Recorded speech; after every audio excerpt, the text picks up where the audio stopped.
Welcome back guys at GTS Garage. Today we're going to look at the ST1300 and the lighting system. And we're coming into those darker days. The morning's a little bit darker, the evening's a little bit darker, and it won't be long before we wake up and get to working and it'll be dark, and when we come home it'll also be getting dark as well. So that is just round the corner, so it seems quite a good time to do that modification now. Now when you look online for this modification, there are quite a few kits and the prices range, so you can get them for about £80, which involves yourself soldering yourself and crimping yourself, to the fully prepared kits, almost plug and play.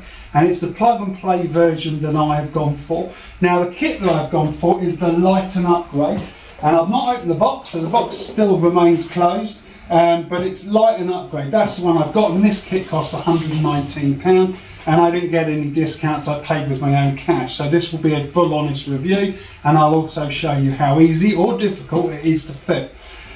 So let's take a look at the box. Now you have to forgive the mess in the garage, and it is always this messy because I'm always doing something in it. So where shall we start? Let's start with a nice light cut straight across the middle, and then to the sides. So I don't normally do box openings, to be honest, but this may be of interest to someone. Again, this is the 119 plug and play kit from LightenUpgrade. So everything that I've read about this guy is superb. I believe he also fits them, and I have a funny feeling he's up in, I want to say he's up in Cambridge, somewhere around that area. I could be wrong, apologies if I am. So let's have a look and see what we're going to get. It says fragile, so let's just right, okay. So back in the box, get rid of that, and we see we have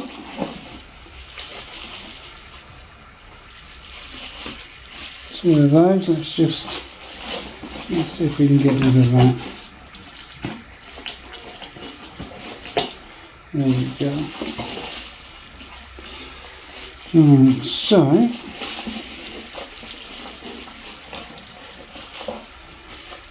end up with two of those. That's the plug and play high. It all looks very good quality.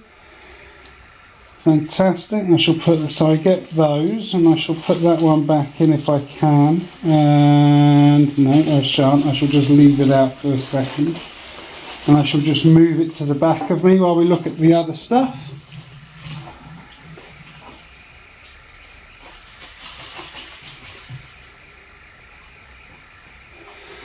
Okay, so we get the relay. The relay. That looks fairly self-explanatory.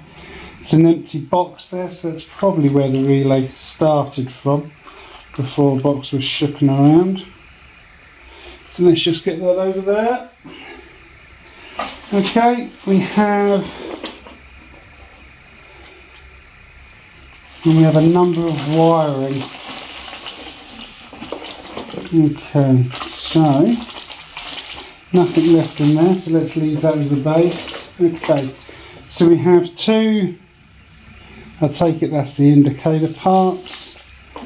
We have two, we have one, another bulb, and we have a harness, and we have what we call, I believe these are the instructions. There's lots of pictures because I'm rubbish. Okay, so that's basically the box opening, so that's the contents of the kit.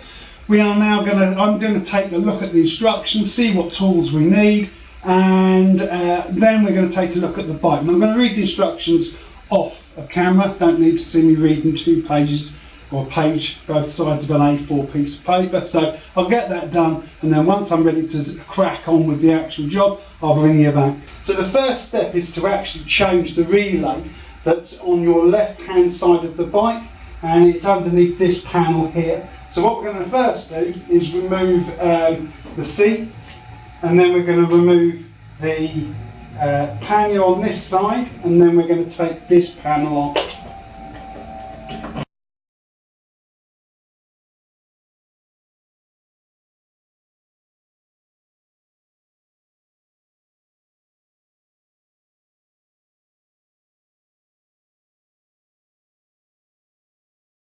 Okay, so that's the new resistor installed. There was nothing difficult about that. You just will need to remove these two and those two to get to it. When it comes to reassembly, it is a little bit tight now because you have some additional wiring at the back, but if you install these two first and then install the rear ones, they do tend to go in a lot easier. So that's first job now done. With the new resistor installed, we're now going to check that the indicators still work and flash at a satisfactory rate.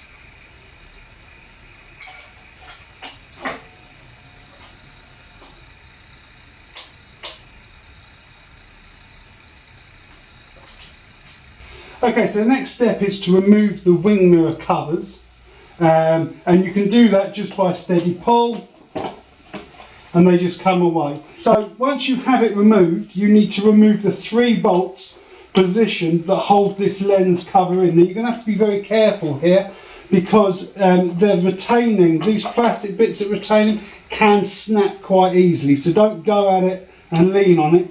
Just gently do it with a correct screwdriver. So once you have this, you need to remove the bulb holder.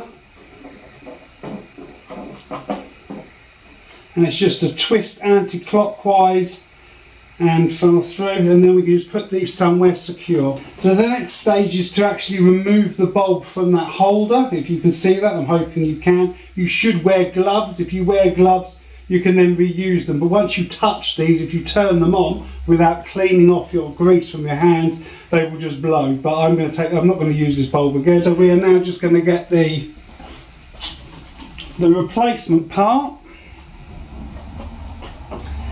Put it in the right position. So with the lens in and the screws in, you want to tighten them down equally on both sides as you go along. Don't tighten one down all the way because you'll stress the other side. We're now going to take the bulb holder and we're going to connect that to there. So that's the lenses now connected on both sides. So the next step is going to be to remove the windscreen, and we do that first by removing the 4 screws here.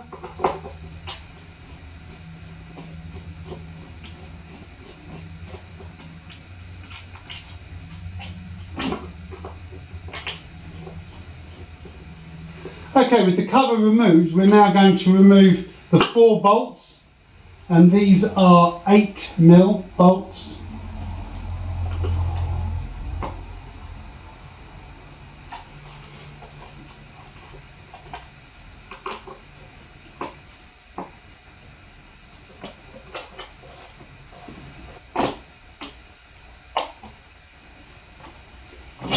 Okay, so the next stage is to remove this plastic cowling part underneath the windscreen, and you can do that using, they're just basically the old Honda fixings like this. So there's 1, 2, 3, 4, 5, 6. So we've removed the windscreen, we've now removed the retaining clips from this side. We now have, and you should be just about to see, we have 4 screws on each side of the instrument panel here and here.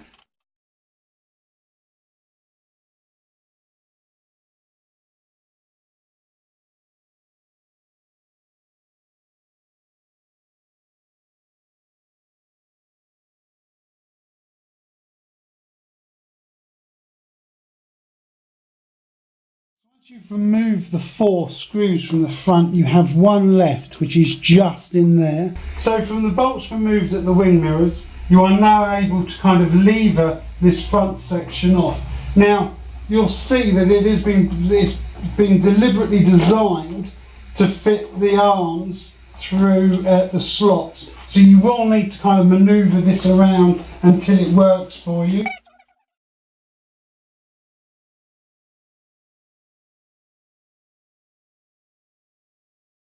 The last 4 remaining screws are going to be the 2 bolts that the glove compartments cover.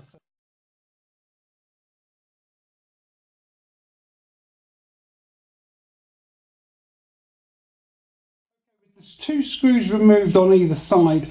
by the glove compartment, you're now free to remove this section, including the clocks. Now there is going to be some attached, things are going to be attached in certain areas around here, but they all hook off, and you just need to basically take your time, be methodical, and just don't force anything. If something's not letting go immediately, have a look why it's not letting go.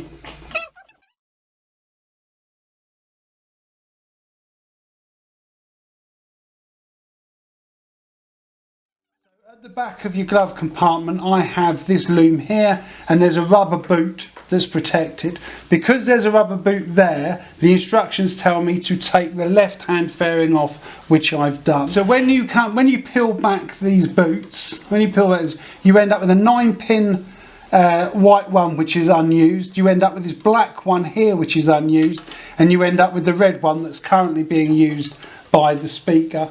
Now when I connected, first of all disclosure, I connected his wiring loom to the black one, and then I ran the orange wire as it said, but as soon as I touched this connection here with the orange wire, the light came on, no ignition. So I contacted the bloke and he came back to me within about 5 minutes. He was very, very good considering this is middle of a work day.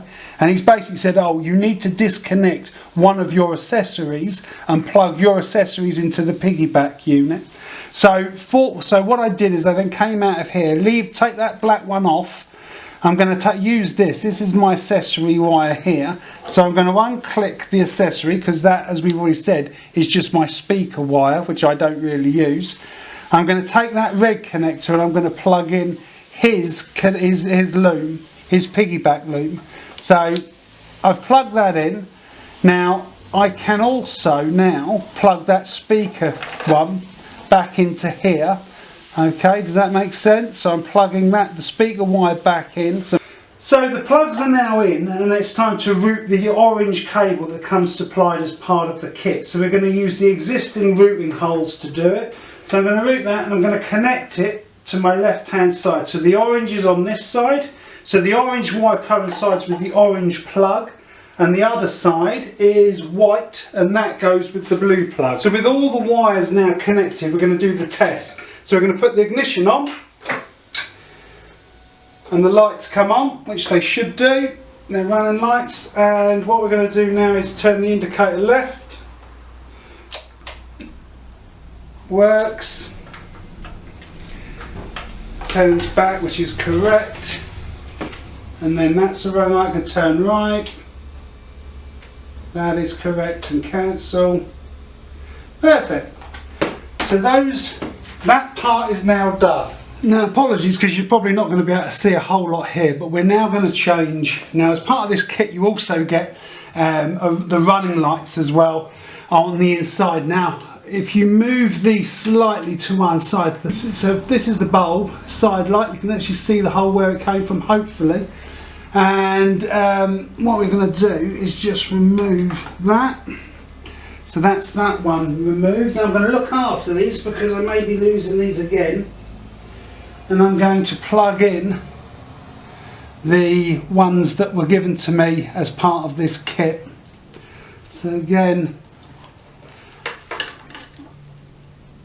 so it's just about finding the right way through. And that's it. There you go. So what we're going to do now is just push this one back into the hole without knocking myself out on the bars. But now my head is going to be in the way, chaps, and I do apologise for that. Okay. So I hope that is in place, and I hope it still comes on when I put the blood. Yes, it does. Right, that's one side. You're not going to gain anything from me doing it on both sides, so let me get the other side done and we're sorted. We now come to the point where we have done the front. There's no more to be done, so I'm going to put everything back on. Now I'm going to say right now that it's probably not worth me videoing that, and the reason I'm not videoing that is it's going to add another half an hour to this video, and I want the video to be fairly short. So we'll get back and I'll switch the camera back on once the front of the bike is back together again. Okay guys, that is the front put back together again. I'm going to turn her on. I love them, absolutely love them, has to be said. So indicators, stop,